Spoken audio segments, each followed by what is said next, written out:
boots stomping, crashing the floor. Two wild Yinzers kicking through the door. Loud like a jag off at a pins game fight. Brace yourself, this ride ain't polite. Two Dum Yinzers, loud and proud. Heads in the clouds, voices in the crowd. Chaos brewing, they don't play nice. Hold on to your iron and grab your prime anti-slice.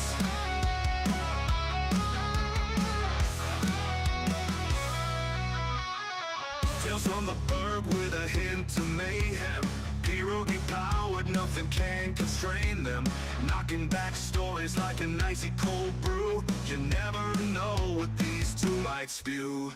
Two Dum Yinzers, loud and proud. Heads in the clouds, voices in the crowd. Chaos brewing, they don't play nice. Hold on to your iron and grab your prime anti-slice.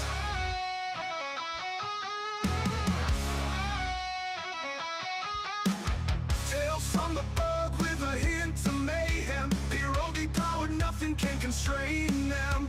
Knocking back stories like an icy cold brew. You never know what these two might spew. Two Dum Yinzers, loud and proud. Heads in the clouds, voices in the crowd. Chaos brewing, they don't play nice. Hold on to your iron and grab your prime anti-slice. Rivers collide where the laughs always flow. Black and gold thunder everywhere they go. The madcap kings breaking every mold. With two Dum Yinzers, the stories don't get old. Two Dum Yinzers, loud and proud. Heads in the clouds, voices in the crowd. Chaos brewing, they don't play nice. Hold on to your iron and grab your prime anti-slice.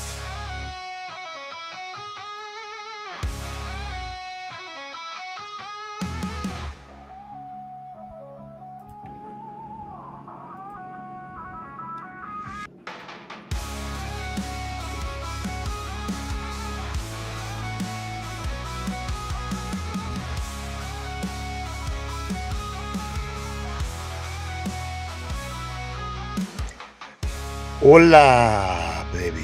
Yeah, what's going on, everybody? This is good morning, everybody. Welcome back to the show. This is episode 768 of the Two Dum Yinzers. We're glad to be back today. That's right. We are coming straight fresh off of our summer vacation, and I got to be honest with you. There's no place that I would rather be than right here, right now, doing what we're doing. Mike, how are you doing, sir? You had a vacation. You had a little get together. Also, you managed to grow out your scarlet. What's going on, Yes. brother? My scarlet has always been like this. It's just always just been back in a ponytail. But I see. I just had to let it flow ever since we came back. Look at you. No, I had a vacation from work, a vacation from the show, a nice little get together. I drank a lot during vacation. Had to Look at jump you. on a live during vacation. Thank you, Omar Khan, for ruining my week. It was a good week. It was a good week. Glad to be back and see everyone here. Did you do any drinking? I know you like to drink in your spare time, and you have a lot of spare time from what I see anymore. What's going on with you and all this drinking lately? I was off an entire week, and I was like, I got nowhere to go. I might as well have a couple, and then might as well have another couple. I'm beginning to be a little concerned with this drinking. I got to be honest with Oh, you. me too. But now I'm back to work, so I'll be good. Good morning, everybody. Yeah, welcome everybody on the board. I do want to say good morning to Vegas TJG, my man. He says, "What's good, fellas?" Well, I don't know. We'll see. We'll get into it. And we'll see what's good, and we'll go from there. But nice to see you, my man. Corey says, "Hey, missed the podcast. Of course, a lot of shit happens while you guys are gone. I fully intend on emailing you guys on your vacation. Let's see. Hope you had a good week. It was, sir. Thank you, Corey. Always great seeing you as well. Kenneth, my man. What's up, brother? Always great seeing you, sir. Tortilla says Omar Khan ruined his marriage. Also, Mark Malone, how you doing, my man? He says, Mike, you dyed your hair. He did dye his skullet. I dyed it. I'm taking inspiration from the Hulkster. Taking inspiration from the Hulkster. So, We are glad to be back, though. We are happy to see everybody. Geez, oh man, I couldn't wait. I got to be honest with you, Mike. I couldn't wait to get back and do the show. It's great seeing people pop up on the board already. Mark Malone says that's Hollywood, Mike. That's Hollywood, like Hulk Hogan, right? Hollywood Hogan, baby. This is Hollywood 7 days into our 4th year. While we were off on July 1st, we did hit the 4-year milestone. I do want to say thank you so far to everybody so far along for the ride. I hope everybody had a great 4th of July. Got to see their fireworks, see the family, you get out and eat cookout food, drink a little bit, Mike. I drank a little. So Mike, he got out and did some party. I'm a big disappointment when it comes to vacation time. I don't look for any exciting stories. I'm gonna be honest. The only thing, the thing that I can say that is most notable, you may not be able to notice by the picture, but I'm in a different studio. Yes, you are. That was the big job for me over the weekend, was for moving to the studio from the studio next door to the studio here, which is roughly about 13 feet away. But 13 feet away took them forever. And as I said, that I'm a bit of a disappointment if you're expecting stories from the vacation. I wish that I had more. I did make sure that the skullet was got. Yes, he did. Also, Mike, I went out and I bought some Post-it notes as well. Ooh. So expect to see these things all over your studio, all over your office before you know it. No. I have pre-written ones already. That's why I have the trash can nearby, ready to go. What else? Nothing exciting happened though last week. Nothing exciting happened. We didn't miss anything. We picked the perfect time to take a week off. You all right over there, Hans? Yeah, man. Yeah, guys, we got a lot to get into today. Yes. Let's settle in. Welcome. I'm glad to see everybody. I'm happy to see everybody. I thought about a lot of you guys over the holiday. Mike probably was not. He was intoxicated most of the time, but nonetheless, he has a problem. Apparently. Yeah, a problem. The alcohol keeps running out. We got a lot of things going on, guys. Welcome back. It is episode 768. We are kicking off the campaign today for do you have what it takes to be a new Dum Yinzer? That's right. We're starting a competition today. So if anybody wants to throw their hat in, we'll have you do so today, and it will continue for I don't know, about a week or so. We'll try to get some accumulation, somewhat of a competition, and we will run from there. And we have quite a gauntlet, I got to be honest with you, of events and things that will be required of the new Dum Yinzer. It's going to be a lot of fun. So we'll talk about that a little bit more as the time goes on. Mike, and before we do get into these big stories, I mean, of course, everyone keeps telling me there was big stories that happened last week. I just want to, Mike, I have to talk to you about this. Okay. So I'm on vacation. I'm breaking. I'm taking it easy. Not Mike. You want to know what he does? Mike gets involved. He gets involved with the with some troll on the show from, I don't know, what was it when you popped up? Okay, so you popped up from the live. Yeah, hopped up and did that live. So Mike popped up and did this live to kind of get the news out there that Jalen Ramsey and Jonnu Smith are coming to Pittsburgh for a trade on Minka Fitzpatrick. It was live time. I hope you caught it. If you didn't, I don't know, but he jumped on immediately, which was a good thing. I thought it was a good thing. So anyway, I'm going through all these through the messages on here. Where did it go? See. There it is. Oh, damn it. All right, I found it, guys. Check this out. Just bear with me for a minute. We'll get into the Steelers, I promise you. I'm just excited to be back. So here's what happened. So Mike jumps on, and he makes a video because we had breaking news, and he gets on and he well, here's what the guy says. The guy's name was May I AI. May I AI says the name of the channel is pretty spot on considering the thumbnail. Who is Omat? Well, if you know Mike, he can't spell for shit. So he misspelled Omar. I could spell, I just can't type.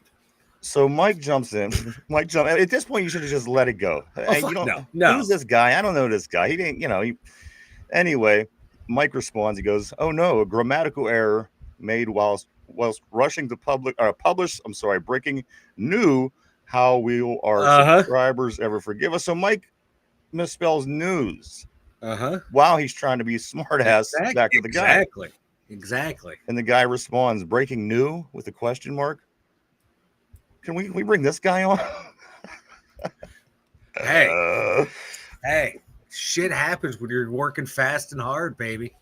Ain't no time for editors and none of that fancy bullshit. I thought, why are you even messing with this guy? This guy? I've Because never it's seen fun. him before. Because you know what? I love engaging the trolls because they engage back and that helps the channel. Well, thank you. May I be gay or whatever his name was. Mike, let me just explain real quick for anybody that doesn't know. This right here, we keep our disclaimer on screen all the time. Exactly.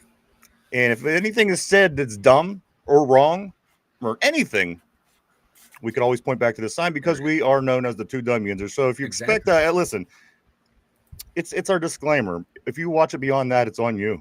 It's at your own risk. Right. If we are right, it's because we're it's a bit. We're making fun of dumb people. If we're dumb, that's just who I am. Say. Yeah. At least that's what we tell people. That's what I tell people.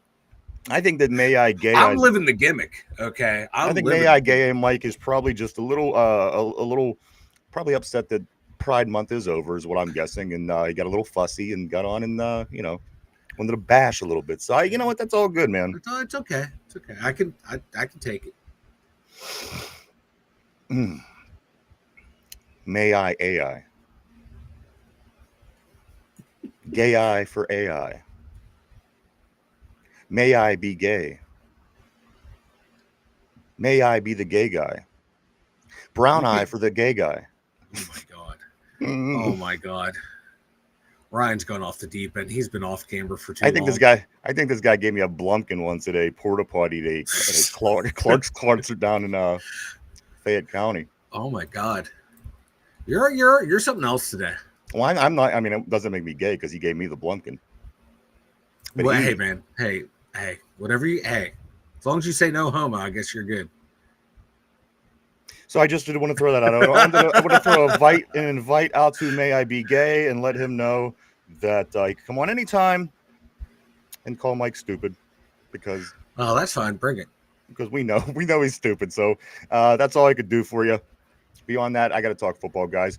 That was a lot of fun, Mike. Thank you for keeping me on my toes while I was supposed to be vacationing.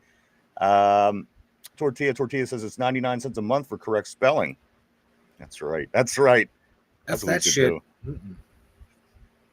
right. Yeah. So that was fun, Mike. Thank you. You're welcome. That's why I'm here. What else?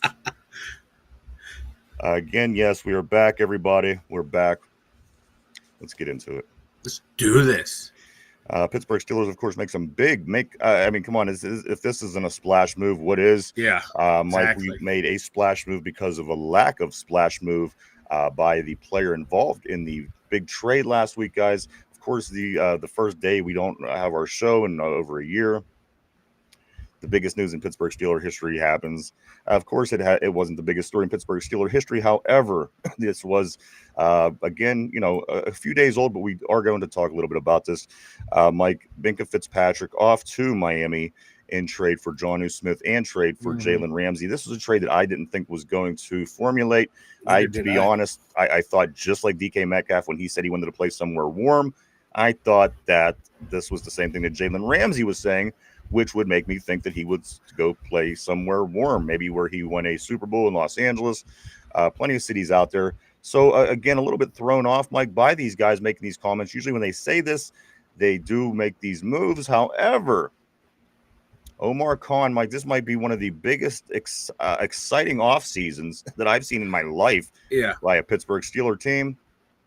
And again, Mike, the guy, Minkah Fitzpatrick, we were complaining last year. Everybody's complaining last year. This guy has not been making splash plays probably for about 2.5 seasons now, not coming up with the big play, not coming up with the big hit, not coming up with any of that.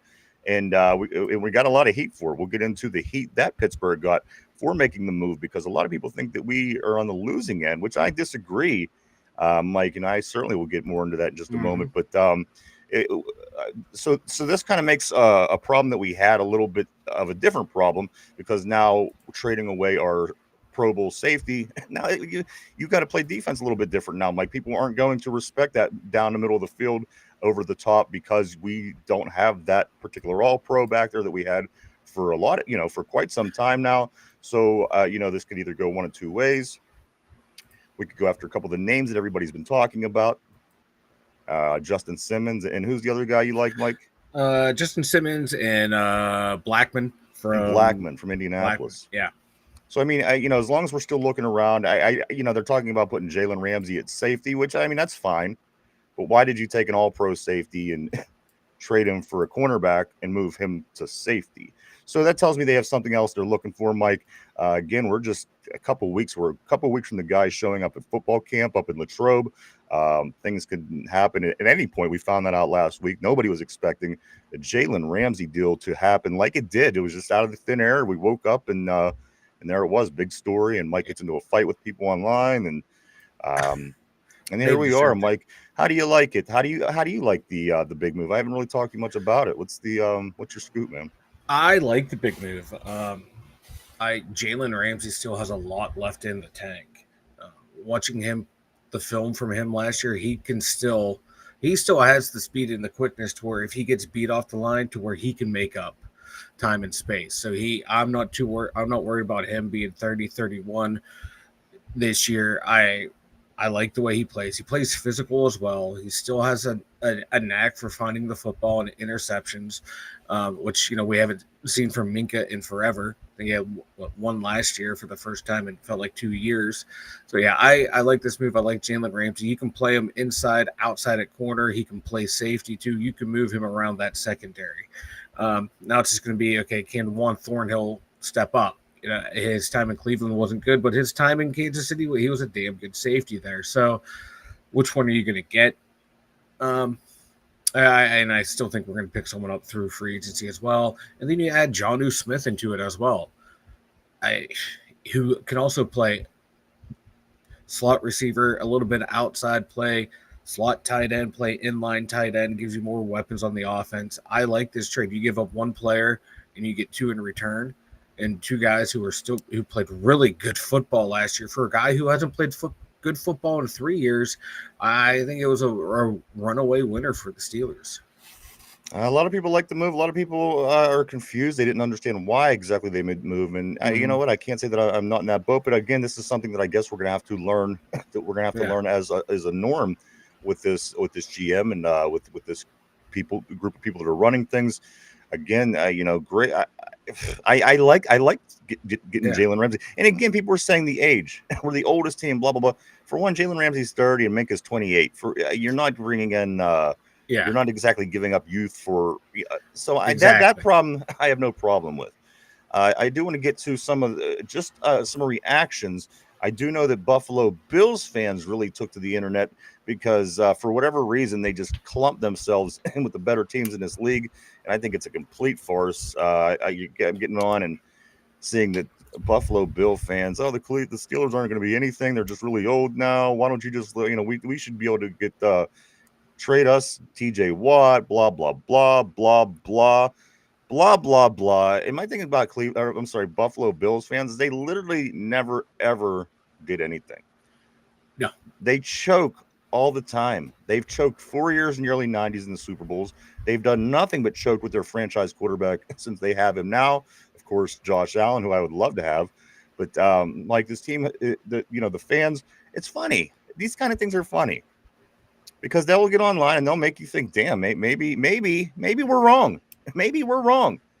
Maybe our team has ran poorly in these times. But then you think to yourself, it's not the case. These guys consistently stink just about as much as anybody else. Yeah. I mean, even the New York Jets won a Super Bowl. You know what I'm saying? The Bills are in the Browns category. They truly, honestly are. Yes, they found recently a way to win some football games. But you know what? The sun shines on a dog's ass some days. They happen to get their quarterback, but the fact of the matter is they haven't been able to take that franchise quarterback into the playoffs and get through the gauntlet and do what it is that they have to do in order to live up to the shit that they're talking, basically. Yeah, and they have this generational quarterback, and they still can't build a defense around him. And it's funny. They've had more playoff success than us, but they haven't, for a couple years. For for anybody to say they have more playoff success than us, listen, if you talk about last year, guess what? That's history. Yeah. If you talk about 2 years ago, guess what? That's history. And if you're going to talk history, you got to talk our history as well. Yep. The past couple years, they've won a couple more playoff games than us. Okay, it's not been pretty for us, and it's been pretty for them. The fact of the matter is, we all got the same hardware. Buffalo fans, I've found are becoming some of the most annoying fans out there. And I know that you were saying this about Detroit. I don't see Detroit yet. I don't feel it. Maybe it's because they're in the NFC. But boy, these Buffalo fans, they should have been all over this trade because it makes the Dolphins weaker. Makes your chances against them twice a year even better. They should have been, singing from the high heavens praising this trade. So, and then my other team I want to complain about. I guess this is like the airing of the grievances. I can tell. I don't have nobody to complain to for a week, so now I gotta come here and complain all day. The Browns, for those fans to be over there talking shit on the move that we made.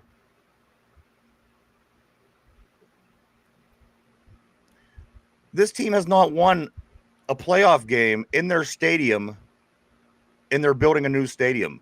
Mike, they've played at this Cleveland Stadium since 1999, 26 years. They haven't won a home playoff game, and they're now building a new stadium to be erected whenever. But Mike, with a dome. Soft. This team literally did not win one single playoff game at that stadium while they were there for almost 3 decades. If these people are going to tell us about the bad move that we made by bringing in an all-pro cornerback, by bringing in an all-pro tight end, and a team that didn't, again, yes, Minka he's a top safety in the league. It was a business move. They made the move. They feel that we're going to do better because of it. And again, at the end of the day, we haven't seen the splash plays from Minka that we've seen in the past. Yep. And we're hoping maybe you get a couple of new guys come to a new team. You just like Minka did. What did he do right out the cut? He started making plays,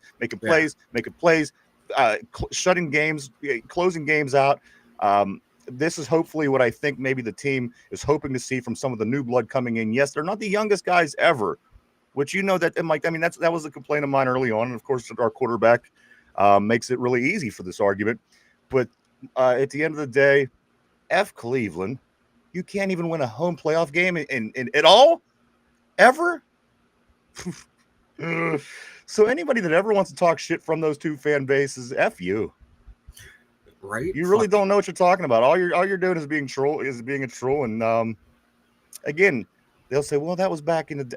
Well, you know what? Your accomplishments or whatever they were, they are history now. Yes.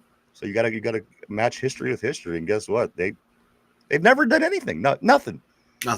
They've never won anything. Not a goddamn thing. Loser organizations. Their claim to fame is O.J. Simpson. That's about it. You might as well. I mean, come on. Might as well be Charles Manson. The team, like a select. You know what? Let me get some messages. I'm sorry, guys. Yeah. I'm off my game. Let me get back into my game here. Jeez. Get into it. I don't know how I could do this. All right, so here we go. Corey, my man, Corey says, I'm not mad that Minka got traded. He made way too much money for the production he gave. We fleeced Miami with, and Ramsey can start at cornerback and move Slay to safety or vice versa. We have more versatility now. Tortilla says, when I saw the comments saying Minka was in the deal, I thought it was trolling. I was surprised too. Like I said, it was just so out of the blue. I think I just got done saying that I didn't think the trade was going to happen. Tortilla says, don't hate the trade and definitely don't need to be paying a safety $18 million to sit back and watch the game like the rest of us. Mm-hmm. And he follows it up by saying, do you think we'll sign TJ? I don't see how we can make all these moves and let him walk. $40 million would be about 15% of next year's cap. He makes 12% of this year's cap. Kenneth kind of says he got a little fussy. How appropriate. Yeah. And hey, Double O, what's up, man? 007, always great seeing you as well, my What friend. up? Welcome back, welcome back, welcome back. He says the Mafia is the worst fan base. I hate the Bills Mafia. See, here's the thing about the Bills Mafia. I never realized how annoying they were because they've always stunk. Yeah. And when they were good in the early 90s, I was a kid. You know what I mean? Like right now, But now all they want to do is chug beers and jump off of ladders through tables like they're the Hardy Boys. Yeah. They're annoying. I hate them. So Buffalo, there you go. Yeah, I think they're telling us how bad we stink, and they're winning just as Yeah. much as they got as much Right? as hardware as we have over the past few years. And Exactly. like I said, come on, historically, who the hell are they? Exactly. And like Tortilla, I think they do get Watt signed. It's just I guarantee you right now it's probably guaranteed money is what they're bitching about. Because Watt gets hurt late in the season and he's gonna be mid-30s by the time that contract comes up. So yeah, I think they're haggling over guaranteed money because they got to spend, like you said, that percentage of the cap and actual cash on hand every year. So they're going to get it done. I just have a feeling it's guaranteed money at the back end. Get her done. Because if there's one thing we've learned about the Watts, it's all about the Benjamins, baby. Kenneth says we've got all kinds of chess pieces for every opponent. Yeah, we do. And that might, I guess I was lying. That was something that I did do during the vacation. I got into playing chess online, and you played a lot of chess. I did play a lot of chess. Again, I'm a bit of a disappointment when it comes to vacation stories, but Corey says we don't need the top safety as long as we can have top CB play. We relied too much on Minka changing the game, and our expectations undermined his presence because we couldn't have consistent cornerback help.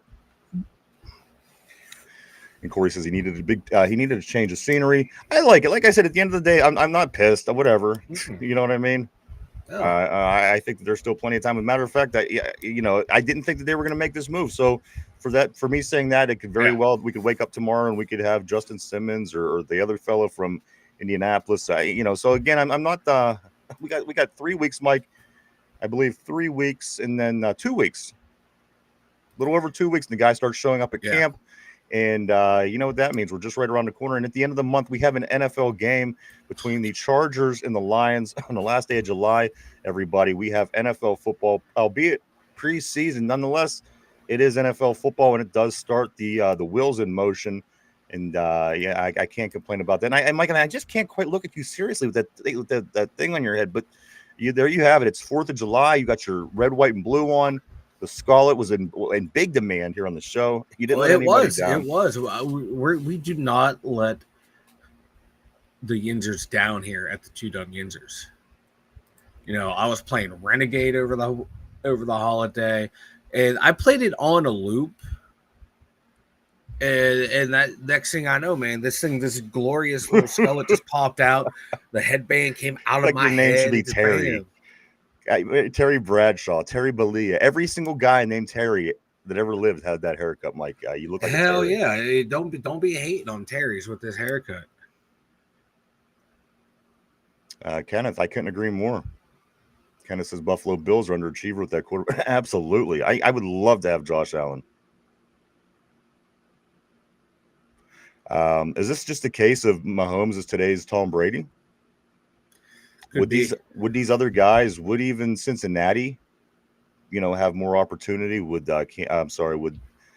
Buffalo and Baltimore? So maybe we should be counting our graces for the Kansas City Chiefs, just so maybe some of these other teams don't start catching and passing and all these kind of things. I hate seeing Baltimore win. So again, maybe this Kansas City thing is just, it is what it is. He's the Brady of right now, and you know what? They're not keeping us out. We're doing a good enough job of that ourselves. So I really don't have any reason to hate KC again. These other teams, Mike. I don't want to see Cincinnati back in a Super Bowl. Come on, No, and like they had legitimate chances to win that Super Bowl, but they bungled their way out of it. Like you just hand the ball off to Joe Mixon. He was running hard. And what do? We let's put in our backup quarterback. Way to go, Bengals. You guys are idiots. I loved every second of it. 007 says the Browns have 5 quarterbacks on their roster. You're right. They should have kept Baker. They should have kept the one that they got rid of. Now look at them. We've been saying that for years, man. That the Browns messed up with Baker. I heard this, Mike. This is by way. Let me find it. This is by way of Ian Rappaport. Shedeur Sanders, among notable names on the CFL negotiation list Yeah. with the team, the Toronto Argonauts, by way of Ian Rappaport. Mike, Shedeur Sanders, could he end up in the CFL one day? I I mean, don't think so. before he even gets a chance, basically. I mean, in the No. future, I could see him, whatever. But does this happen? No, it's not going to happen. It's smart marketing, I guess, by the Argonauts. But I guess I don't know how that stuff works up in the CFL. But I saw that too because I know they you can pick the rights of players. So if they flame out in the NFL and become available, you got first dibs. But I saw that too, and I chuckled. Like for an NFL quarterback room, it sucks. But they might have a decent CFL quarterback room, so maybe all of them should go up there. See what happens. But yeah, when I saw that about Shedeur, I'm like, hey, at least he has that door open. I don't know. They're not letting too many Americans up across that border lately, so maybe that will be a problem as well. Who knows, guys? But I saw this funny again. When I saw it was Ian Rappaport, I thought, boy, this is real. I don't see it happening, of course, but nonetheless, it'll give you a chuckle because, Mike, now the Browns are adding players to the back of that jersey by fives, where God, before it was a couple, maybe 1-2 quarterbacks started a year. That jersey is going to get real big one day. Mike, Pittsburgh Steelers, DK Metcalf, Pat Fryermuth, Calvin Austin III, Roman Wilson, Scotty Miller, and who's the other guy? The other guy you like? Ben Skoranek. They all were down in Malibu last week training with Aaron Rodgers. I don't know if you've seen the picture, but boy, they look like a bunch of derelicts. One guy was 7 foot tall. One guy was 5'3". Two guys were white guys. One guy was black. One guy I didn't even know what this other guy was or who he was. But Mike, they got together. They were productive. They had some workouts in Malibu. I like this. Again, it's nothing different than you don't see. Of course, what was his name? Dwayne Haskins, the former quarterback. Yeah. He was doing the same thing in Florida, of course, when he unfortunately got killed last year. The year before, the guys were together with Kenny. This isn't a big story, but how, Mike, you do like to see it. It's always a feel-good thing, especially being just 3 weeks away or 2 weeks away from showing up at camp. So you see the guys are working, they're working at it. Maybe, Mike, maybe they're going to put together a magical season. Again, maybe, just maybe. Listen, I don't support any kind of cheating or things like this, but maybe it's just maybe that year that Aaron Rodgers rides off in the sunset. It isn't like we're sticking him with Deontay Johnson. It's not like we're sticking him with these players and saying, let's go out and try to make our best of it. Yeah. Like, we're putting a lot of effort into this football team. This is a win now attitude that the GM is carrying, the team is carrying. They're saying, you know what, F your rebuild. We're going to still continue to win, and we're going to go after our guy that we want next year, and we're going to have plenty of draft picks, and we're the Steelers. F you. We're going to play football, and we're going to win football games. Yeah. And I like the way, we've been building this roster. People want to say we're getting older, but there's only a handful of guys that you would consider old by NFL standards, and some of them are playing damn good football for being old. Like Jalen Ramsey, Cam Hayward. You can throw in our kicker and punter as well, Cam Johnson and Chris Boswell. So the olds that they're an old team narrative kind of dies out once you actually dig down into the roster and figure out who the old guys are. You see, this is still a young team. There's these past 3 draft classes that Omar Khan has brought in, bringing in young talent, flushing out older talent that was left over from the previous regime. This team has some young players that, are due for breakout years right now. Guys that were drafted last year, guys that were drafted 2 years ago. This should be the time for them to take big steps forward. And you're building a team at the right time. You're getting those older veterans at the right time, because we're not rebuilding. We've been rebuilding for a couple of years under Omar Khan. Now it's year 3. It's time to kick it up a notch. Next year you should be getting your new franchise quarterback in the draft after having a successful year. That seems to be the plan, and that's what they're building for. And I'm starting to come on the Mark Malone bandwagon. I'm not saying 12, 13 wins, but I'm saying maybe 11 wins with a nice little playoff run for this squad. And a couple of names that you did say that I particularly like, Mike, you talked about, of course, Cam Johnson. You also talked about Chris Boswell. With kickers, I think it's different. Kickers are like wine. They sometimes get better with Yeah. age. Cam Johnson is statistically, Mike, one of the Mhm. better punters ever in the NFL, and so is Chris Boswell. So, they do what they do. They kick. Their leg strength is their thing. And again, until you see any signs of them not having that, I feel quite comfortable with our special team, with our kickers, for sure. And again, like what a lot of people aren't saying though too is somebody made this point to me. I said we got a lot of people that are past what you're comfortable with. Let's call them old people. Yeah. But we also have an abundance, Mike, of very young people on this team. And I think what's going on, is you get away with paying young people less, and Mhm. you get away with paying older people less. And I think what's going on here, this is kind of how they're building the team, Mike, because Oh we yeah. have a bunch of old guys and a bunch of young guys. There really isn't a bunch of in the middle players. If you would look at this team, from the guys we just brought in, from the guys that are still from last year, they're all either veterans or really, really young. I Yeah. mean, to see Amalu on the line, again, he's getting up there. Go through all these names of the guys that we're talking about, for the past couple of weeks. They're all getting up there. And then there's all these young guys in the secondary, guys on the offensive line, guys in the backfield. So maybe people are saying, how can we continue to do this? We're not going after those money players in the middle of their career, Mike. We're Yeah. building this team with the two edges, the bookends, if you will. Yeah. And Is that a success, recipe for success? Or I don't know. I'm asking. it's kind of like you have to do it. You have to more or less win with your quarterback on a rookie contract, and some of your key guys, like you're gonna have a nice mix is really what you need. Quarterback on a rookie contract, a couple guys on their big time deals, and then a bunch of rookies on the come up or younger guys on the come up, and then sprinkle it in with a handful of key veterans here and there that we're going to pay you a bit more to hit our cap number and shit, but we're not counting on you to be the guy because we got younger guys that we count to be the guy. We want you to step in and make plays here and there, and that's kind of what the Steelers are doing. They're slowly getting into that. We got our young guys on the come up.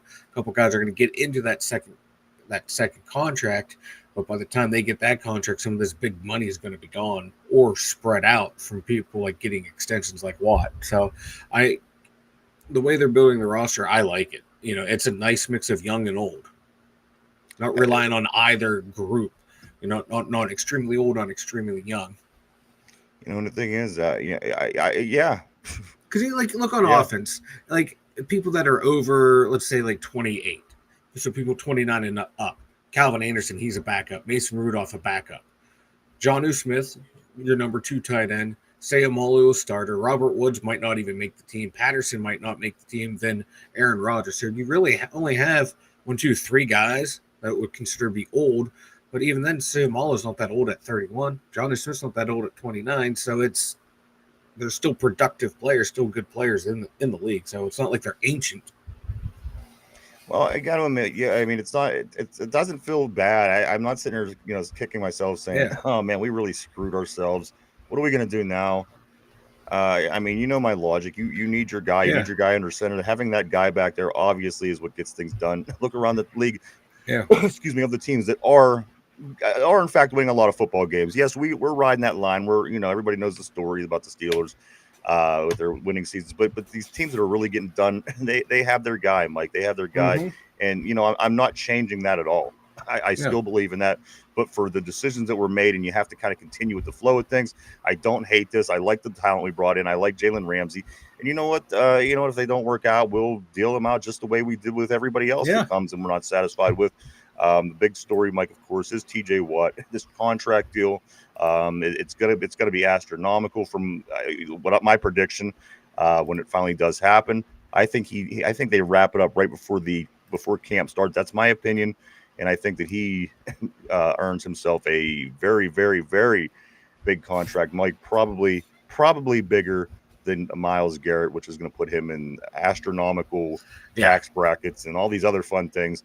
But Mike, I don't think that this isn't going to happen. It's just a matter of time. And again, me personally, I think TJ Watt will be the highest paid player at his position by this time in 2 weeks and 2 days when camp comes rolling around. Yeah, it's gonna get done. I think it's just the guaranteed money language. Right. I'd be surprised if it doesn't happen. The only way it's not going to happen is if they would have to trade him for McLaurin straight up, and both teams are going to have to get contracts because that's the only other guy that the Steelers can get to, for the value or like contract wise to make the books work right. So that's the only thing that would, if he's not on this team, I would look for McLaurin to be on the team. But then you go ahead and create, I think, even a bigger issue of not having that outside rusher, and where I think we can survive without a true number 2 receiver, just about the weapons that we have on offense. But I don't think we can survive the defense this year without TJ Watt. I think he's, a big piece of what they're trying to do on defense. Let's get to the board. 007 says the Browns have 5 quarterbacks on their rosters. We got that when they should have kept Baker. And then right here, Mark Malone's where we're going to start. Shave the handlebar mustache, man. I don't know. We have to have a segment for everybody that's watching. They all just give different things for you to do, and we'll see what you look like by the end of the show. Let's see. Kenneth says Browns have Flacco, Pickett, Dillon above Sanders. Who's messing up? But we got exactly. That's why it just annoys you with these Browns fans. Like, what? Tortilla says the Kansas City referees are the next New England cheaters.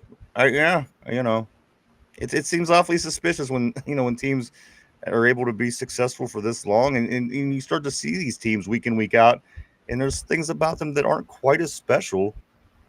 Is it what you would think? You would think, wow, this team really does this well, and then you watch, you're like, wow, they really don't do that well. Or this team wins a lot because of this, and then you watch them like, well, that's not really it either. So we will see. We'll continue to watch whatever it is they do. Unfortunately, 007 says, don't forget Deshaun Watson. Yeah, really, he's there. $230 million man. Yinzer Joe, what's cooking, man? What's happening? He says, Matt is cooking, Mike? Is this what's going on? Matt is cooking. Yinzer Joe, my man. No, I'm never going to live that one down. You're not. Tortilla, we're in win mode now with pushing in any of our chips in. Yeah, we sure are, man. Right? We sure are. There's no stopping us now. Like, we gave up a second-round draft pick to bring in all this talent. Now it's just bringing DK. This is insane. Mark Malone says we're contenders this year, homies. Then he follows it up by saying this offense is finally going to score touchdowns again. We're not going to know how to react. Mark Malone also says, no, there are only homo quarterbacks next year. I know a lot of people talk about that guy down in South Carolina. Lenore Sellers. Yeah, a lot of talk about him all of a sudden. Kenneth mentions Jesse Ventura. The governor. Mark Malone says Magnum Rudolph will lead Howard next year. Tortilla says Pittsburgh should build a Chris Boswell statue after his last couple years. Hell yeah, they should. Yinzer Joe says if we win a playoff game this season, they should build an Omar Khan statue. Vegas says Miles is a lying racist. Kind of says we're a pack of now and laters. Basically, yes. And then finally, Mark Malone says, dude, if you grow a skullet, I would. If I could grow a skullet, I would, and you can be damn sure I would shave a handlebar mustache. Mike, you're throwing away a gift. Mike, I agree. I just not a handlebar mustache kind of guy. Might not look that bad, man. I'm just not a handlebar guy. Richard, I couldn't agree with you more. How are you doing today, sir? Great to see you back as well. Richard said it's going to be an interesting season this year. And then nice. Got the whole Julius Erving look going on there. Uh-huh. Now, if I only had the basketball to go with it, I'd be spinning it. Julius Erving had love children with Terry Bradshaw. This is exactly what you would see. To my left. Y'all a bunch of haters. Let's see. I do see one more coming in here. Tortilla says, hearing a lot of good things about Clemson's quarterback. Okay, Klubnik. You know what? I personally haven't dug into the quarterbacks yet. Mike, anything on Clemson's quarterback? You like him? I'm not off the top of my head. It's because I hate Clemson, so I have to watch him in a vacuum after the season's over. I just hate Clemson. So I'm going to say he sucks no matter what. Corey says Until the ready season's for over. preseason. I see what we have right now. It's exciting to think about DK catching 50-plus yard. You know what that it is? This is one of my favorite parts of the year. A lot of people get bored by preseason, but man, this is when you learn the most about your team. You know, we're going to see start. Yeah, and the thing is, you know what you're going to get from starters. You know, we all watch football, and it's really no big surprise a lot of the times, Mike. So I do like to see a lot of the young guys. I like to see a lot of the guys that just came over. You know, so preseason can be a lot of fun. I'm looking forward to it, guys. It will be here before we know it. Again, guys, 2 weeks and 2 days, the guys start showing up at camp in Latrobe. I think they kick it off the Thursday of that week. So be here before you know it. Richard loves the look, Mike. Thank you, sir. Thank you. Got to be honest. It was a lot of hard work over the week to get this look just right. You know, played a lot of Renegade. Like I said, the skullet grew out immediately. Vegas says they are going to trade up to take the South Carolina quarterback. Kenneth says, I think our building method can be successful. I do too. For me, it reminds me of the way right before we got Ben. You can tell that team was so close and so ready, and the way they kept building pieces or building the roster, adding pieces. You just needed a quarterback, and that's what we need now. And maybe Aaron Rodgers is our guy. Yinzer Joe, good question. $1 million question right here. Yinzer Joe says, you guys think we're going to get a wide receiver, or is Jonnu Smith actually him? I hope Jonnu Smith isn't actually him. Matter of fact, worst case scenario, I hope Tyler Boyd comes here. He showed interest over the week last week, saying he would love to play for Pittsburgh. Pittsburgh says he would love to have Tyler Boyd, of course, from right here. But I guess the money is where they're bumping heads. He probably wants a little bit more than they want to pay him, and vice versa. But Tyler Boyd, Mike, would be my worst case scenario for what I want to see at wide receiver. I'm not thrilled with the idea. I know they really love Roman Wilson and they really love Calvin Austin, and I do too. Don't get me wrong. Yeah, Calvin Austin's a little beast, and from what we hope to see from the other gentleman, Roman Wilson, of course, I hope is big things. But Mike, for right now, I'll sleep a lot better if you bring somebody else in here. Of course, some of the names was what Gabe Davis and you know the names. We heard them all. You know the names, yeah. But like I said, my worst case scenario, I would love, and I don't think it would be a worst case scenario at all. But I think for what it is, I think Tyler Boyd would be my bottom level. If I'm gonna do something, Tyler Boyd, and then anything else, but I wouldn't go lower than that. Like I would at least bring in one more guy, maybe just to again Robert Woods. Mike, come on, Robert Woods is not going to be a productive name on this team. No. If you bring in Tyler Boyd, I promise you he's more productive, especially for his hometown team. The guy wants to show out.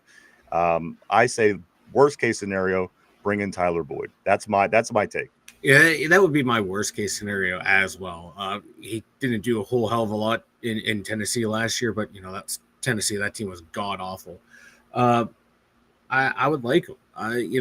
You'd have him, DK, Calvin Austin, Roman Wilson, Skoranek, maybe even Woods there. Then you can run through. You can start figuring out where people are going to play. Then, like you said, Jonnu Smith. And Jonnu Smith can line up anywhere on that as a tight end and as a wide receiver too, out wide. So I would like that more. It gives more versatility to the offense. But even if they don't go with anyone, I'm willing to run with this offense. I mean, that they have. Listen, I'm not spending my money at this point. I know. Spend some more of that money and bring some more guys in. Right. I don't disagree. But if they went out with this group, I'd be okay with it. Like let's see what we got.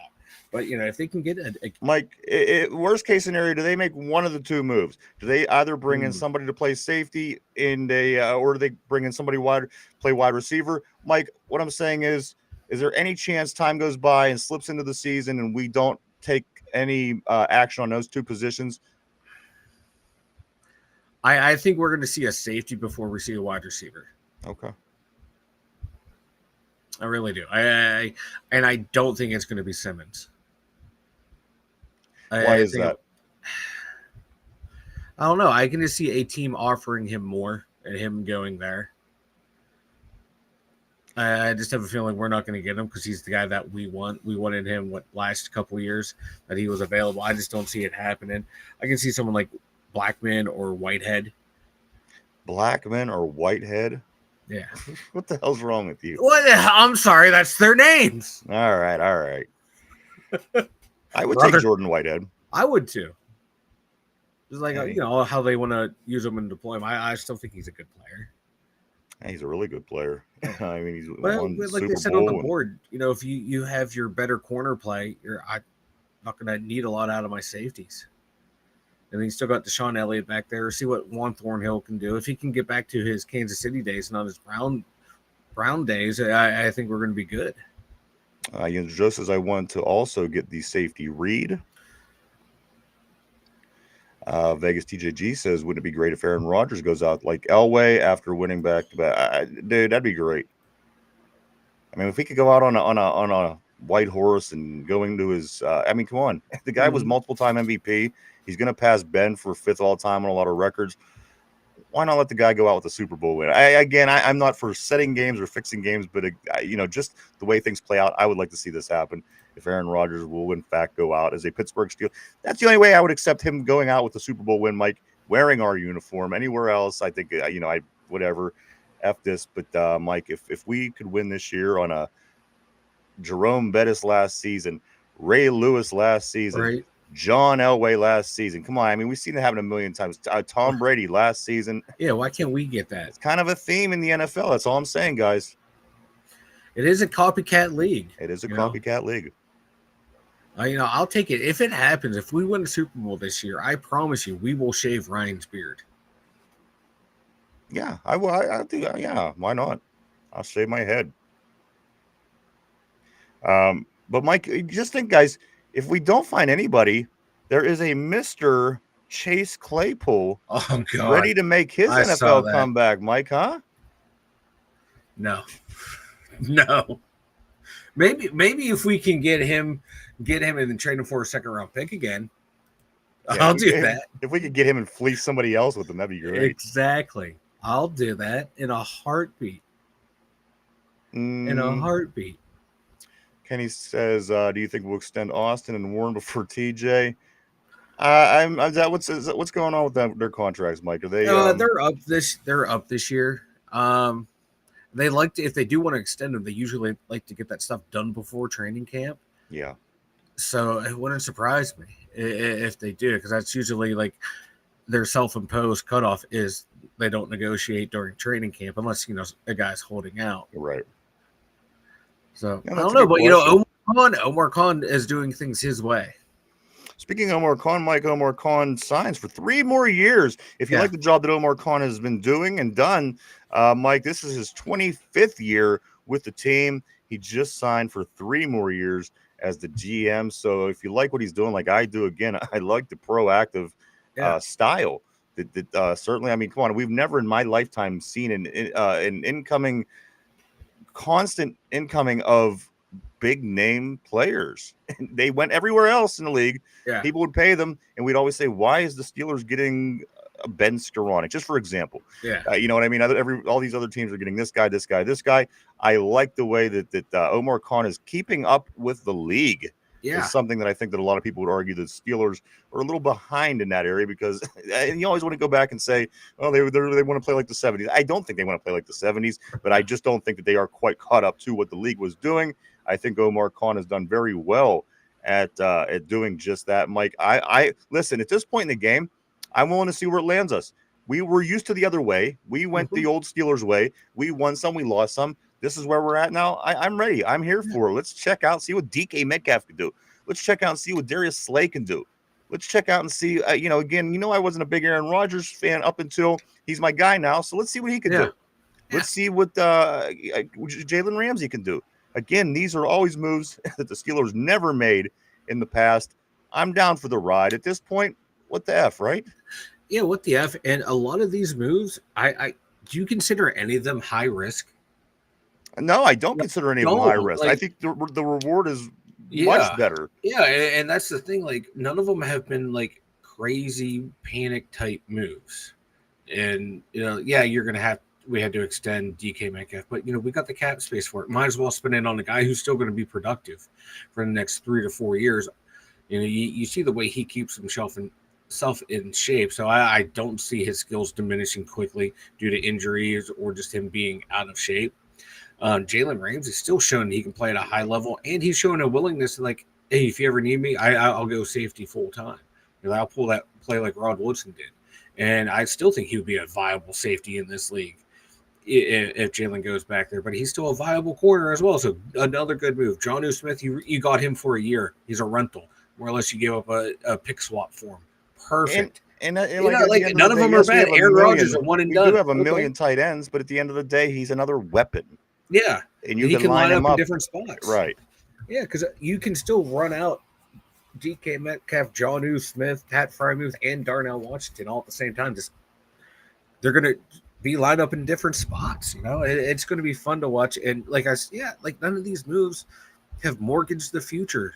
Like they said on the board, we still have all 13 draft picks, 12 to 13 draft picks next year. Potential 3 third-round picks. It's nuts.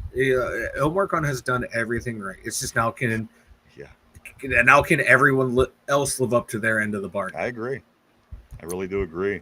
And let's just hope these players still have left in the tank the way it looks like they have left in the tank. So again, while we were out last week on summer vacation, the Pittsburgh Steelers do trade Minka Fitzpatrick away to the Miami Dolphins for Jalen Ramsey and for Jonnu Smith. Mike, another thing that some might say, we're building our team with all these all these old Atlanta Falcons and Miami Dolphins and, these teams that are never really any good. Are we just taking the good players plucking the good players from those teams? Or are we going to get the results that the Atlanta Falcons and the Miami Dolphins get? No, we're plucking the good players from that team. We're plucking the all pros or pro bowlers from those teams. So, it's not like we're signing a bunch of bums or people who don't have a track record of success. They have track records of success, and I like it. And Jonnu Smith, some of his outside of last year, his best years were more or less with Arthur Smith. He likes him, he trusts him, so it's going to be fun to watch. And again, he's only here for a year. If it doesn't work out, oh well. Let's get to the board, Mike. I'm right here where Corey Beaver says, could you see us trade for somebody like Jesse Bates or someone like Jesse Bates? From Atlanta, probably not, because they just lost Simmons in free agency. He's still sitting out there, so they need a safety as well. So, sounded like a porn movie. I think that was Whitehead and Blackman. Whitehead and Blackwell or Blackman or whatever. Yeah. Joe Bates reminds me too much of Minka. We need more speed and tackles there. Vegas says I say TJ will get $3 million, 3 years, $123 million. Puts him over 40, which is all he cares about. Yeah. I think he gets that. Corey says also at Yinzer, I get it, but we can pay Bates less money. And if the production is the same, then that's a win. Joe says, do the Steelers start playing more man-to-man nickel because of the guys they picked up? I think so. I think that's the plan, is to play more man and blitz more. Yeah, I would like to see it. I think that's what they're going to do now with this new secondary. It's going to be interesting. We're going to get new looks. I haven't gone through, Mike, but at some point, remember saying like 10 of the 22 starters last year are different people this year. Yeah. That was before these other moves started coming in. So I don't know how many guys were on this team that started last year that's not on the team now, Mike. It's got to be 3/4 of the starters were not here last year. This is a totally different team, guys. This is a totally different team. And with the talent, it should be a totally different game plan as well. I can't wait. I can't wait for this. I can't either, man. I'm excited to see what all the new faces can do. What are the holdovers going to do? Who's going to make that big jump this year, too?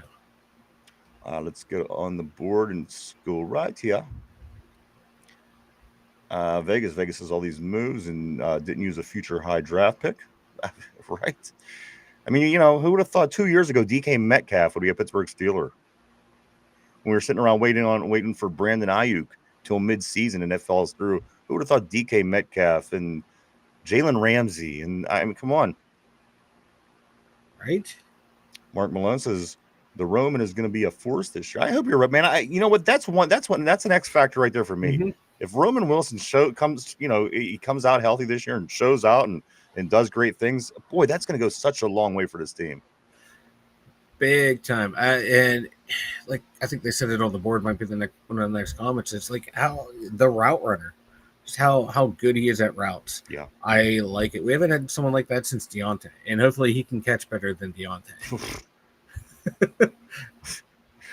Let's see. Martin Williams says Rodgers is going to put him to good use, and that's the thing. Aaron Rodgers is going to make a lot of these things. At least I hope make a lot of these things a little bit simple for some of these guys who just wasn't able to bring it together. Of course, Roman Wilson wasn't the guy, but when Russell Wilson was here and our quarterback situation for the past few years, it wasn't exactly the easiest time for wide receivers. So again, I think Aaron Rodgers is going to make some of that easier for the fellas. And again, you just watch it all. It's like a Picasso. You're just kind of waiting to see how it all settles and looks when it's done. Again, camp, the 24th, guys. They show up on the 23rd. So just 2 weeks and a couple days, it will be here. Vegas says Ramsey can play the old Rover back. And that's probably, that's logically thinking, if they don't go out and get a guy, that's probably going to be the case. If you don't see them pick up a Bates or a Blackhead or a white boy or whatever the hell, that's going to have to be the case, right? I mean, I don't think Juan Thornhill is going to be the guy. I mean, yes, he played on a good Kansas City team, and then when he went to the Browns, his numbers got cut in half, basically. I just don't know what Juan Thornhill is going to do back there. I think they either have something in mind, or again, putting Jalen over at safety can very well be an option. And then you don't forget too, we still have Brandon Eccles, who we brought in to compete as a slot corner, Beanie Bishop, so that you can run Slade and Porter on the outside, Eccles on the inside, with Sean Elliott, Thornhill, and Jalen Ramsey working around there, depending on how many DBs you want out there at one time. So a lot of versatility back there. Yinzer Joseph is at Corey. If the Steelers can pay like a 2-year, $12.5 million for Bates, I'd applaud, but I worry that they might play him deep safety like Minka and be out of plays. Vegas says, I think Roman is our best route runner, and Aaron will love that. Mike, you did address that. Comment also, Vegas follows that up by saying, hopefully we could scheme up some plays to get free runners to the quarterbacks. Yeah, and I want to see, like the way they did a handful of plays earlier in the year, is move Watt around, move Highsmith around. Oh, they got to move Watt around. Have them coming from different spots. Line them up in the middle. Put your, different guys on the edge, and it confuse the defense, because Watt can cover too. And they have to respect that. If you line them up, in the middle, or line him and Highsmith and Cam Hayward all three up on the same side, confuse these offenses. Let's see. Kenneth says Chase was average at best. You know what? If you would take the first 6 or 7 games that Chase Claypool played, I thought we did it again. We got our guy. We got a receiver in a draft. Mm-hmm. But geez, oh man, everything after those 7 games. He was, Mike, it was monumentally bad. It wasn't like he just went from catching balls to not catch. Everything he did was monumentally bad after that. And it stinks because the guy is such a physical specimen. I mean, he's a beast. But everywhere he went after he left here, he was just as bad. Yeah. So that stinks. Speaking of Notre Dame, Mike, Larry Fitzgerald's boy, of course, last week we were talking about making the trip to visit Notre Dame. He did, in fact, make the commitment. Devin Fitzgerald, the son of Larry Fitzgerald, the all-time great from Pitt University, is going to Notre Dame. Surprise, surprise, right? Surprise, with all the other Steelers sons that are at Notre Dame. There's so many there. It's just, Pittsburgh North. Pittsburgh South Bend. Pittsburgh South Bend. Thank you. I couldn't remember where they played. Vegas, I didn't think we would ever we would ever get right. Even Russ Wilson for that, even Justin Fields for that matter. Yeah. So again, the moves that they're making are things that we never seen. I'm enjoying this. Mm-hmm. We're not winning no more, no less. So at the end of the day, I mean, it isn't like I hate it. I don't hate it. I like for once to see big names come to Pittsburgh. Sue me. You know what I mean? Yeah, and we're showing we're not afraid to move on from people either. We're not going to stay around just because we drafted you, or we like you. No, this is business now. Let's see. He said, okay, Russ, much less Aaron, DK than Ramsey. The other thing better would be if JJ comes out of retirement to play with TJ. Vegas follows it up by saying, Kenneth, Chase got up looking like he was hurt after every tackle. I know. What a weenie he was. For as big as he was, come on. I mean, he went to Notre Dame. How do you get through that many obstacles? He was soft too. Soft for a big man. How do you get through that many obstacles and end up being that soft at the end? I just don't get it. I don't get it with him.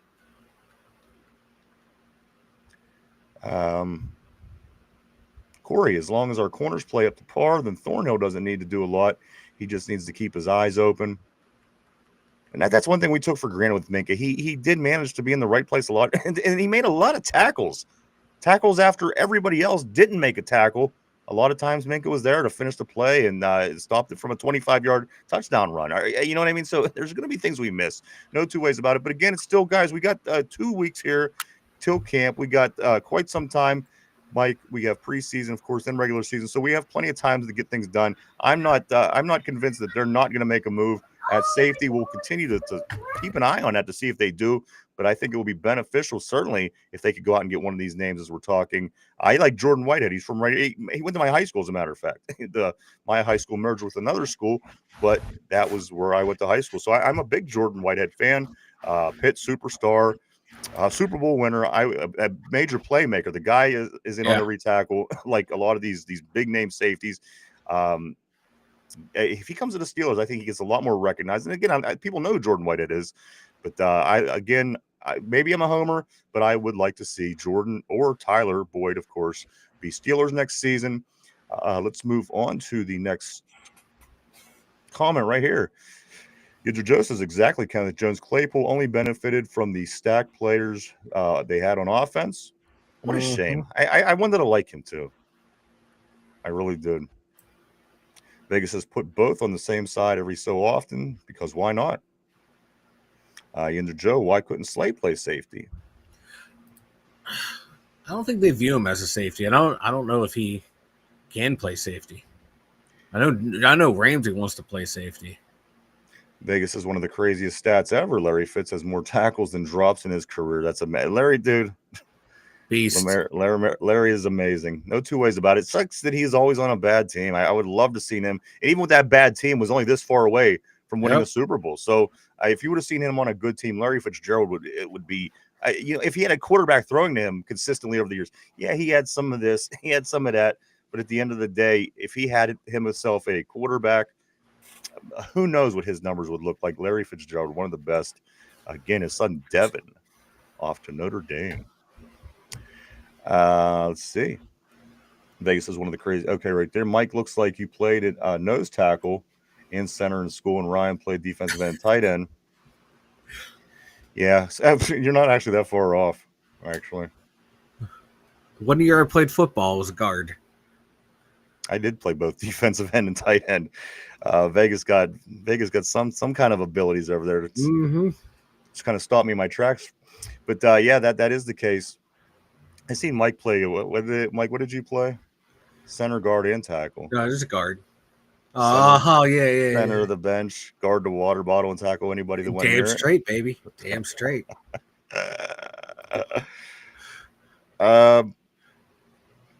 So there you go, guys. Steelers camp July 24.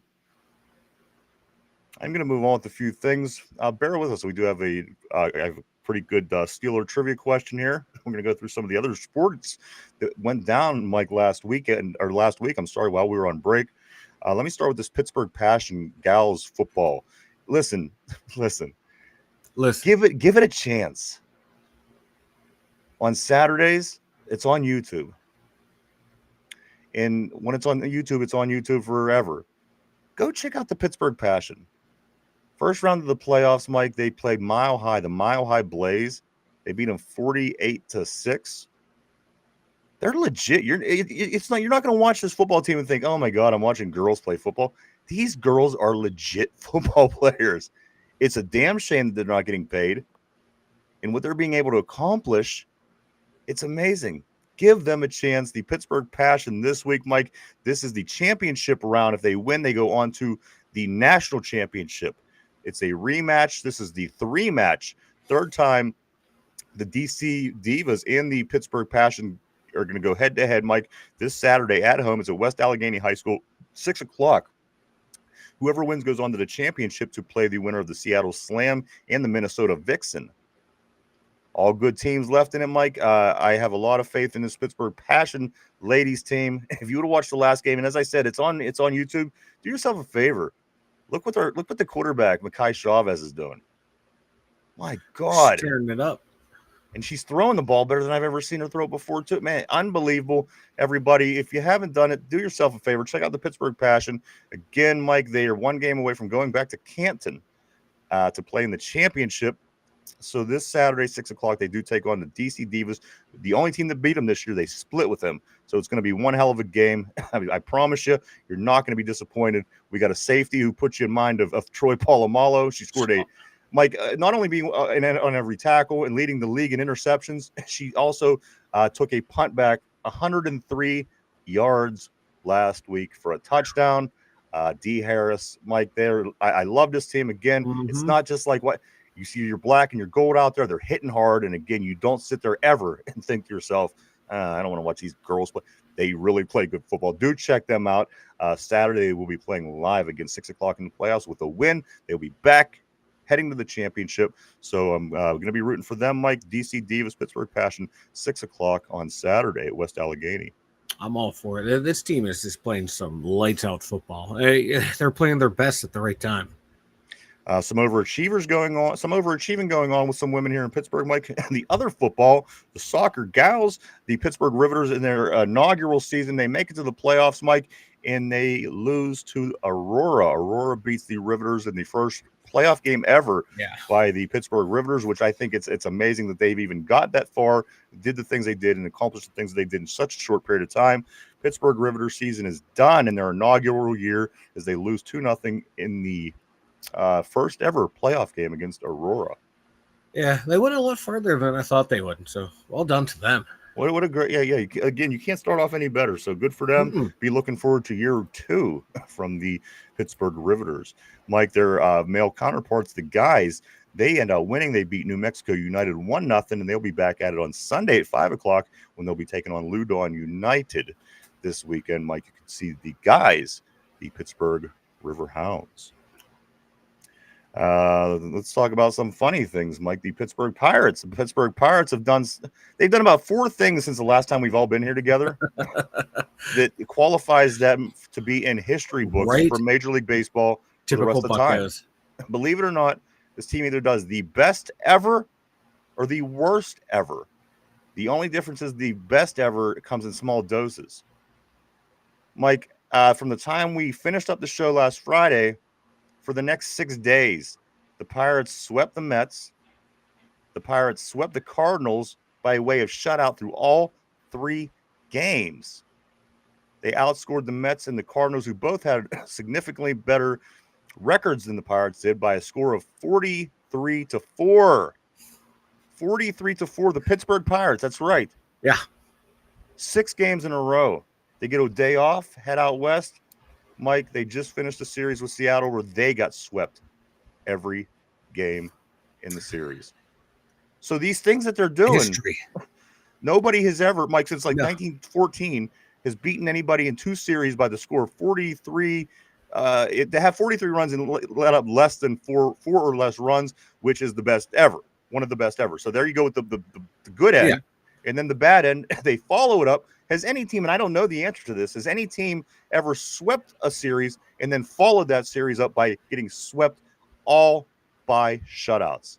Again, they shut out the Cardinals all 3 games, and then they follow that up with the Seattle series where we get shut out for 3 games.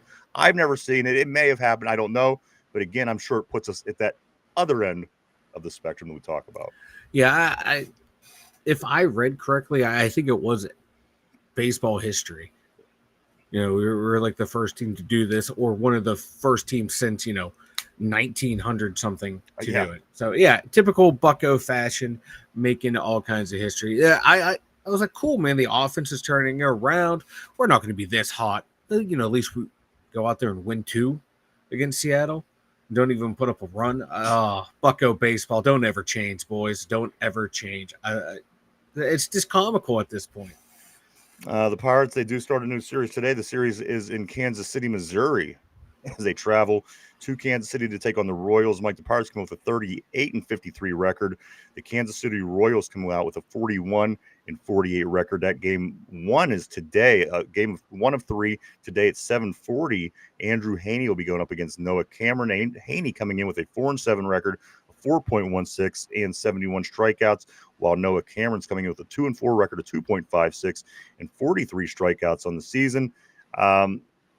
But the bigger news, Mike, we did have some big news going on with the Pittsburgh Pirates. Paul Skeens. Paul Skeens is a all-star once again, Mike. He's the only Pirate. He's the only one of 2 pitchers from the National League that's making consecutive stops to the All-Star game.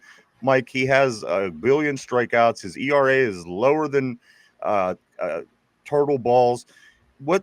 How does this guy have 4 wins, 3, whatever it is, 3 or 4 wins at this point in the season? No matter any way you slice it, though, people see that, people know that the Pirates stink. They know we have no offense because they still voted him in. They do recognize he's one of the possibly the best pitcher in the league. Mike, his second trip back to the All-Star game in 2 years. Pirates still stink. He manages to not let up any runs again over the weekend, still lose. Paul Skeens back to the All-Star game. He totally deserves it. He's just getting his years. He's getting ready for those Yankee years. It's going to come in his future when he's probably going to win back-to-back World Series. Right? Yeah. This is sad because he's, I think, 4 and whatever he is, and like you said, he maybe should only have 1 or 2 losses, maybe like 3 in his entire career.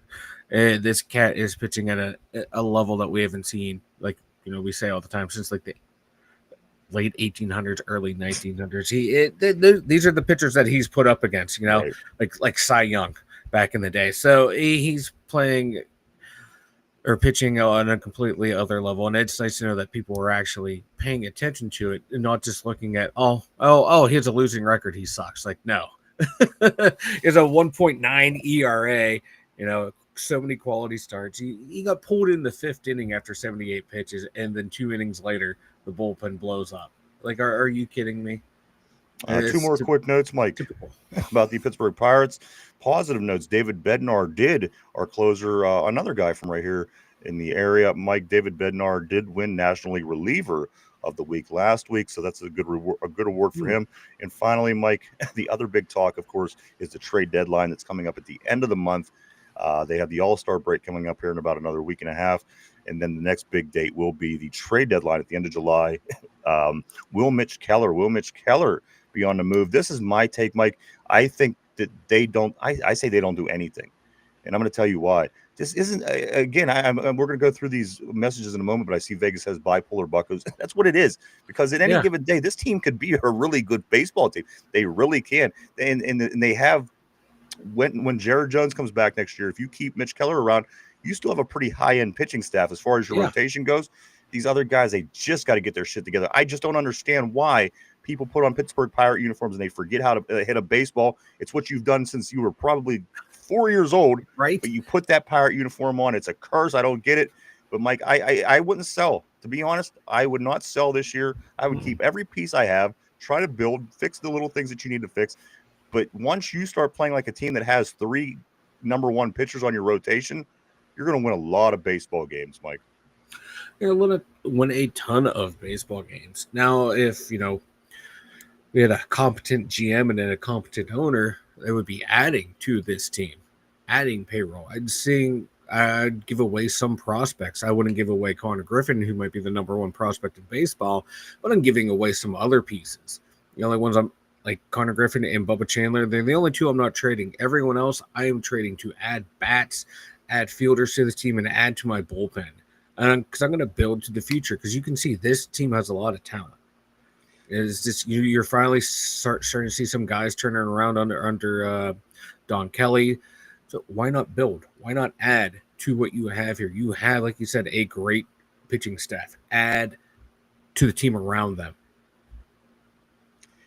Stupid. Vegas says, I love the lingerie league. A couple of them obviously grew up with brothers and were laying people out. You know what? Yeah, they were back in the day. We have girls like that too in this Pittsburgh. They played Mackay, our quarterback. You could tell guys were sticking her in football. You could tell that she was running people. To give these guys a chance, check out our passion. They're the best thing going on right now as far as sports in Pittsburgh. I don't think you'll be disappointed. I don't think you'll be disappointed, guys. Okay, we're gonna go right here. Bipolar buckos. That's about it too. Again, there's no logical reason why a group of guys for 35 years just begins to stink at baseball when they put on a pirate uniform. It doesn't make any sense anywhere. Law of average should kick it at some point, right? At some point, you think it would have. Feel the steel. What's up, baby? He says, what's up, Yinzers? Is that Bulk Hogan? Bulk Hogan, I love it.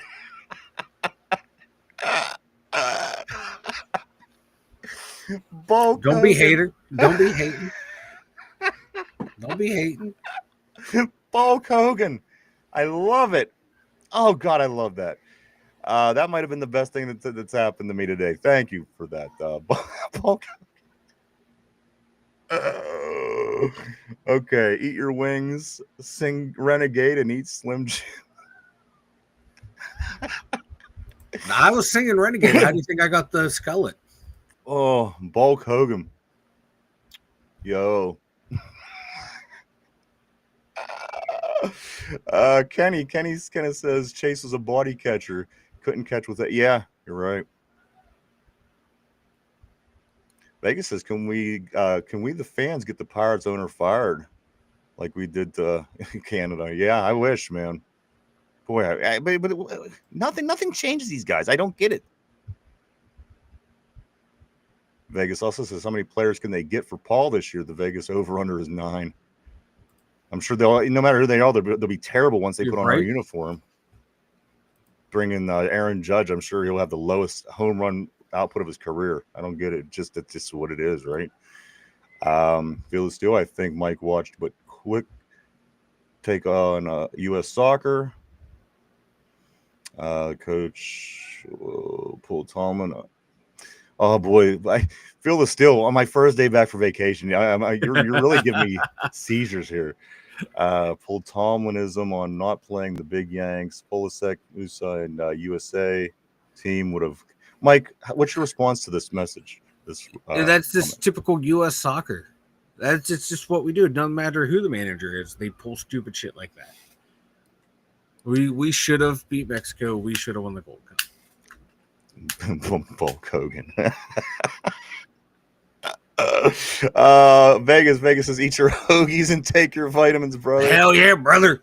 Hey, man, as long as you take your vitamins, you can eat whatever you want. In Bulk Hogan's world, you take your vitamins, you're good to go. Mike, this week, and the furries were in Pittsburgh. I know a lot of people, it's become the furry capital of the world for the Anthrocon. I believe it's called the Anthrocon, where I believe they were expecting over 19,000 of these furries.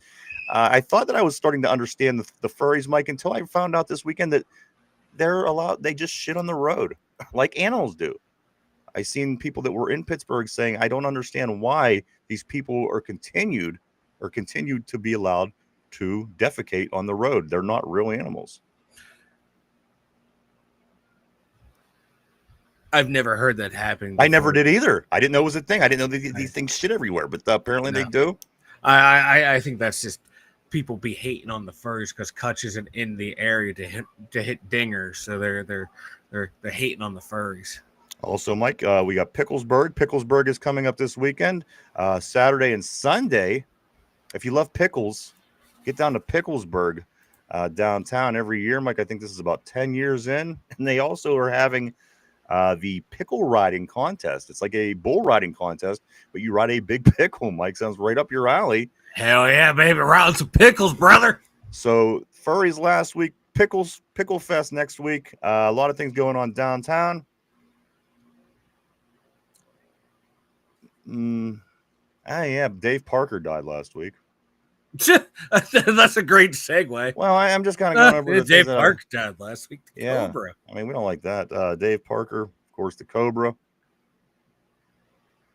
And finally, what I see here, Mike, is on July 4. On July 4, Joey Chestnut wins again, Mike, eating 70 and a half hot dogs. In just 10 minutes, Joey Chestnut does it again. That's insane. Yes, everybody. Let me grab a couple of these messages, Mike. I'm going to send it right back over to you. Let's see. Vegas says the Gold Cup is a BS event anyways. The USA hosts it every 2 years. Phil still says Bulkamania is running wild. Mike, do the Bulkamania. Do the ear thing and the...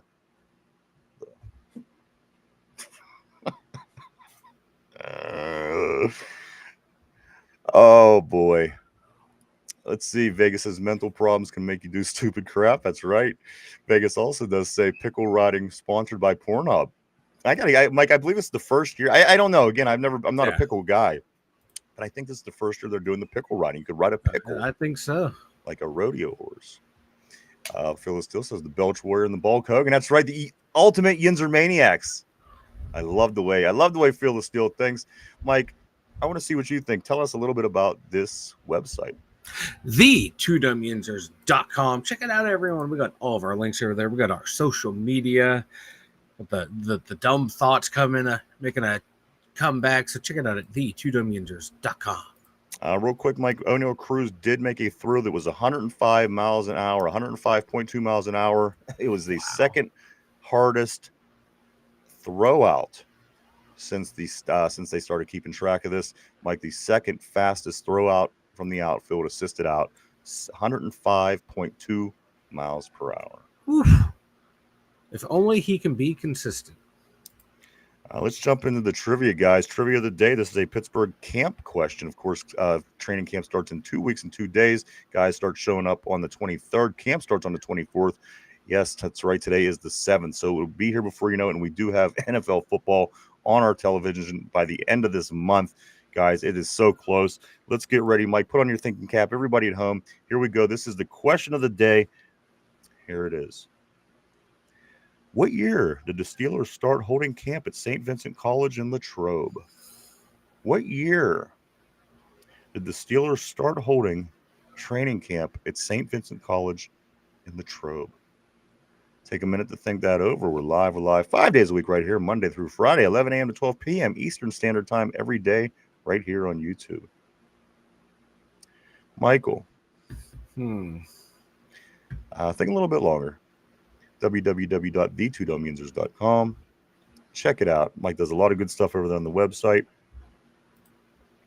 Go check it out, everybody. All right, Mike.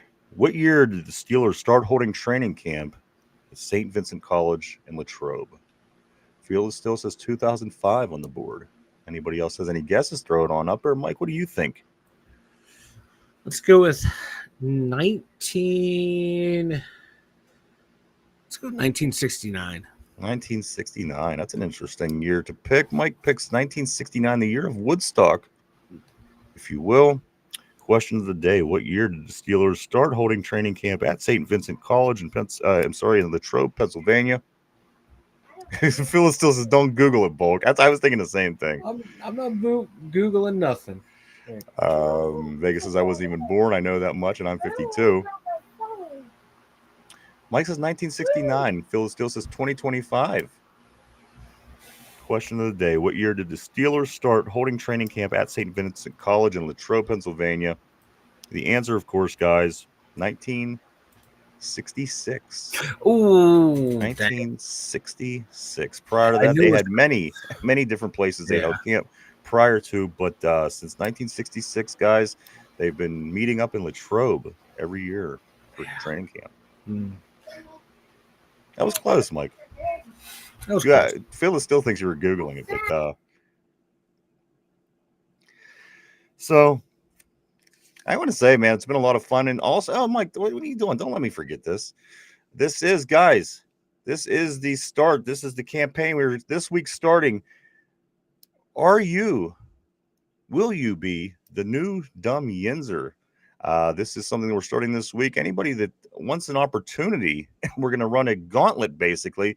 And we have about, I don't have an exact amount of things that we do have in the gauntlet, but if you do want to be the new Dum Yinzer, you'll be in the block right beneath Mike. And you will be on the show again. You could, it goes on your availability. Say you could do it every once in a while. Say you could do it all the time. We're looking for you. Do you have what it takes to be the new Dum Yinzer here on the show? And it could lead to a lot of good things as well. Of course, Derpy kind of spun off and did his own thing, and Finch as well. We got him set up and going. So a lot of cool things. And again, we are looking again to grow. So do you have what it takes to be the new Dum Yinzer? We are again setting this up this week, Mike, getting it started. So if you have any interest and you do want to be the new Dum Yinzer, send. Well, what is that, Mike? What is what? It got loud all of a sudden. Oh, there it is. It went back down. I couldn't hear myself think. I don't know. But Mike, we're gonna have them send it to the email. If you do want to drop your put your name into the hat for do you want to become a new Dum Yinzer? Drop your name into our email, Mike. Our email is www.2 is it 2 TWO? 2 TWO. TWO.dumyinzers.com. I couldn't make this any more confusing because every time Mike, I don't know what he's doing. It's getting loud and I can't hear and I can't think. Mike, run the promo. Run the promo? Yeah. The2dumyinzers.com. The2dumyinzers.com. Oh, not that promo. What promo? All right. Listen, you have what it takes to become the new Dum Yinzer. If you're interested, drop your name at our email address, Mike, and we'll start as we start to develop this and put it all together. We'll keep you up to date with the information that we have as we do start to put the gauntlet up again. I'm going to give it about a week to 10 days to give people an opportunity. Maybe somebody isn't here today, maybe somebody isn't here tomorrow, but we want to give everybody that opportunity. It's going to be a lot of fun. Again, we do have, I have about 3 or 4 different rounds, and I think you guys are going to have a lot of fun. Oh, it's weird. It is weird, Phil, the Steel. I don't know what it is. It's I don't know what he's doing over there. He gets a skull. He comes in with a skull and he thinks he can just do whatever. But drop your name in the www.2twodumyinzers.com. That will enter you. And again, we will keep you. And then also we will have your email address as well. That way we can contact back and forth with you as we do start the competition up. And like I said, I got about 4 or 5 rounds off the top. I think you guys are going to love it. It's going to be a lot of fun for a competition. Again, drop your name. Phyllis Steele says her top 3 are Jen, Yinzer, and Steeler Freak. We hope anybody that wants to do this. Again, there's no long commitment. We're just growing, and we would like to have you as a part of the show. So drop your name. Again, www.2twodumyinzers.com. Am I forgetting anything? I think you got it all. I had about 10 different things. Hold on, let me find them. Yeah. I don't know. You got me all thrown off with that sound now. I don't know what the hell to do. I don't know what you're talking about. Oh, but yes. So do that. Let me catch on a couple of these messages, and we are going to start wrapping things up for the day. Right here. Was that a rocket? What was a rocket? I don't know. I missed it. The pickle, maybe. Oh, the pickle. Yeah. You ain't gonna catch me riding no pickle. That's all I gotta say. Let's see what else. I wasn't even born. I feel you on that. Sounds weird. Show us them thigh pawns, Bulk. Vegas says you get. Pick 4, 1 for each ring. And then Phyllis still says, cheers until next time. Thank you, sir. Always great to see you and everybody else. Again, let me try this one more time without something buzzing in my ear. Drop your name. If you're interested in being the new Dum Yinzer, this competition we are starting this week, Guys, drop your name. I'm going to give it about 7 to 10 days. www.2twodumyinzers.com. Drop your name, and we will keep in touch with you as we figure out how we're going to get it started, get it rolling, and what your next steps will be. Some pretty good names suggested there by Feel the Steel. I'd like to see maybe some of these guys get involved. It could be a good time. Again, it's going to be a very tough gauntlet to get through, Mike. I've been doing a lot of work, and you just wait till you see what these guys are going to have to do to get that spot right beneath Mike, right there on the screen. But it's going to be worth it, well worth the wait. So one more time, www.2, that's TWO, dumyinzers.com. Enter your name in the next 7 to 10 days, and you will be entered in this competition. It's going to be a blast, guys. I can't wait. Finally, Mike, before we wrap things up, my thing for the day is this: Caitlin Clark and All-Star voting. Yeah, put the link up. That would be a great idea. Bulk. Like Caitlin Clark All-Star voting by fans. Caitlin Clark has the most votes. She's number 1 overall. By media, she has the third most votes overall. By fellow players, 9. She's 9th overall. Her fellow players feel that there's 8 players ahead of her that deserve to be in the All-Star game. Like, again, one more time, Caitlin Clark by fans, the first voted the first most All-Star votes. By media, the third. By her fellow mates in the league, she's 9. So do what you want with that. If you can read the writing on the wall, I think I can see what's going on. I don't know. I just think that they don't like her. That's what I see. I think she's somewhere between 1 and 9. Maybe the media has it right with third. Yeah, somewhere in there, like top 5. Right. And she did, as Vegas said on the board, she missed a bunch of games this year. So, I wouldn't just give her that number 1. But again, somewhere in the middle there. Mike, what about you? Anything before we do wrap things up for today? No. Well, I don't know if we were on, but like the Penguins did have their draft picks as well. They picked 3 in the first round. I think that happened while we were gone or right as we were leaving too. So yeah, that's all I got. Pittsburgh sports was Penguins had 3 first-round draft picks. Yes, they sure did. Pittsburgh Penguins, a lot went on last week with the draft. Of course, that was just another thing. As we were off, the Pirates run a winning streak that they haven't been on all season. The Steelers make the biggest splash trade move probably in this Omar Khan era. The Penguins, Mike, the draft, the Pirates, the whole thing. Everything went to hell when we went on vacation. Yeah. But we're back. We're back for everything to go to hell still, Mike. But no, we are, again, all great things. I can't wait to see some of these guys for the Penguins in the draft. Again, the Pirates are the Pirates. And again, the Steelers will be showing up at camp in just over 2 weeks. So a lot of good things going on here for our Pittsburgh teams. Mike, they're hating the Golden Goose. Absolutely. That's what's going on in the WNBA. And it's going to, you know what, if it ends out screwing them, it's going to screw them. And they're, maybe they'll learn. After 30 years of failing, maybe the league will sometime. They'll learn. But that is about it for me, Mike. Anything else before we wrap it up for the first day back from vacation? I got nothing. Have a good day, everyone. Absolutely. I want to say thank you, everybody, for coming and hanging out and checking us out today. We certainly appreciate each and every one of you. We truly, honestly do. We wouldn't do it without you. Thank you so much. I do want to say thank you, everybody on the board. You guys always keep things interesting on the board. Always greatly appreciated. Everybody at home, whether you're in the car, whether you're in the gym, whether you're at work, wherever you may be, thank you too. And then one more time, Mike, for the big competition. Again, about 10 days, enter your name in at www. Nope. It's email TWODUMYINZERS at gmail.com. You've been making up you made up a whole new website that did not exist. I got it corrected. We're good. You listen, you messed up for like 6 hours straight, and now you're gonna correct me. And hey, you messed up for 6 hours straight too. What are you talking about? I don't know. You messed up. I told you the right one. We got it. Oh, what about all the other times when you were telling me the wrong ones? And I told you the right one. Then, I kind of tuned out for a second. I don't know what you're talking about. Anyway, listen, www.2dumyinzers.com. That's with the TWO. I think you're confusing people, but There you go, everybody. 10 days, enter your name. We'll get this competition started. It'll be a lot of fun. Again, we will get the gauntlet started. I can't wait.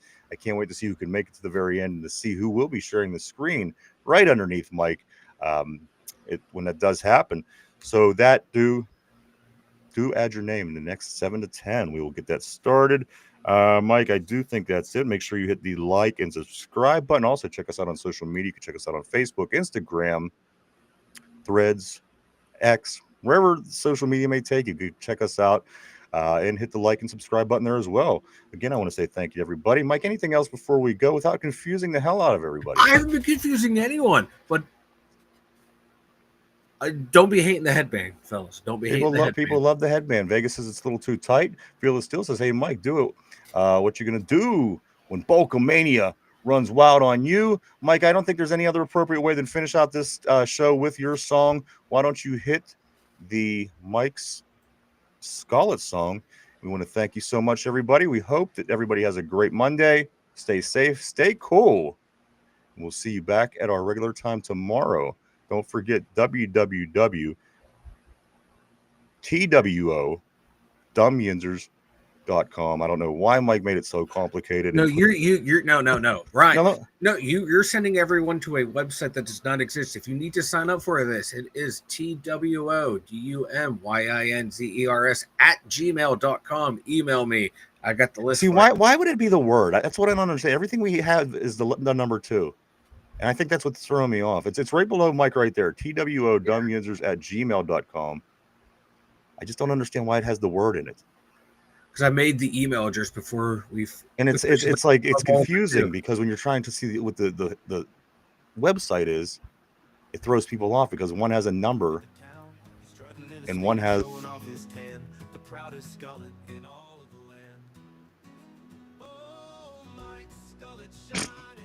All right, everybody. Have a great day. See you tomorrow. Bye-bye. Run. Nemesis Derby's out there shaking his fists, but Mike's just laughing cause he don't give a rip. I was hoping that would play. The rip. And delight.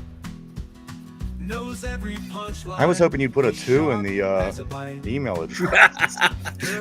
I made the email before we officially named the show. Mike and his skullet, they just can't be caught.